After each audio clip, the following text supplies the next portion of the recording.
ይህን ልምረጥ ያንን ልምረጥ ትክክለኛው ጊዜ መቼ ነው እያልክ እያሰብክ በመጨረሻ ምንም አትወስንም። ይህን ነው አናሊሲስ ፓራሊሲስ የሚሉት። አናሊሲስ ፓራሊሲስ ማለት አንድን ውሳኔ በጣም ብዙ ጊዜ መተንተን፣ ብዙ አማራጮችን ማሰብ እና ትክክለኛውን ውሳኔ ነው ብለህ የምታስበው ረጅም መንገድ ውሳኔውን ማዘግየት። ብዙ አማራጮችን ማሰብ እና ትክክለኛ ውሳኔ ነው ብለህ የምታስበው ረጅም መንገድ ውሳኔውን በማዘግየት።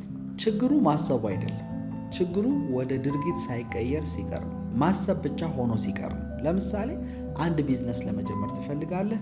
ገበያው ምን ይመስላል? ይሳካል? ሰዎች ይገዙታል? ሌላ ቢዝነስ ብጀምርስ? ትክክለኛው ጊዜ አሁን ነው ወይስ ሌላ ጊዜ እያልክ ወራት፣ ዓመታት ያልፋሉ። ሌላ ደግሞ በትንሽ ጀምሮ እየተማረ እያደገ ይሄዳል።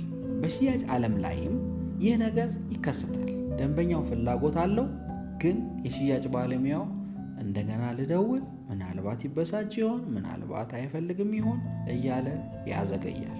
ውሳኔ ሳይወስን እድሉ ያልፋል። በሕይወትም እንዲሁ ነው። ፍጹም ውሳኔ የሚባል ነገር ብዙ ጊዜ የለም። አንዳንድ ውሳኔዎች በቂ መረጃ ካገኘ መወሰን አለብህ። 100% እርግጠኛ እስክትሆን መጠበቅ አያስፈልግም። ታዲያ እንዴት ከዚህ ነገር ትላቀቃለህ? አንደኛ፣ የውሳኔ ጊዜ አስቀምጥ። ይህንን ውሳኔ እስከ ነገ ወስናለሁ በል። ሁለተኛ፣ አማራጮችን ቀንስ።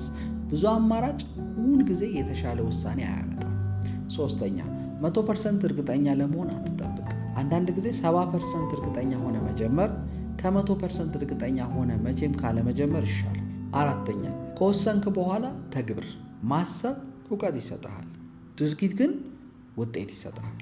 በጣም ብዙ ማሰብ አንዳንድ ጊዜ ጥንቃቄ ይመስላል፣ ግን እውነታው ፍርሃትን የምንደብቅበት መንገድ ሊሆን ይችላል። መልካም አጋጣሚ ሁል ጊዜ በር እየከፈተ ይጠብቃል። አንዳንድ ጊዜ አንተ ራስን ለመክፈት መወሰናል።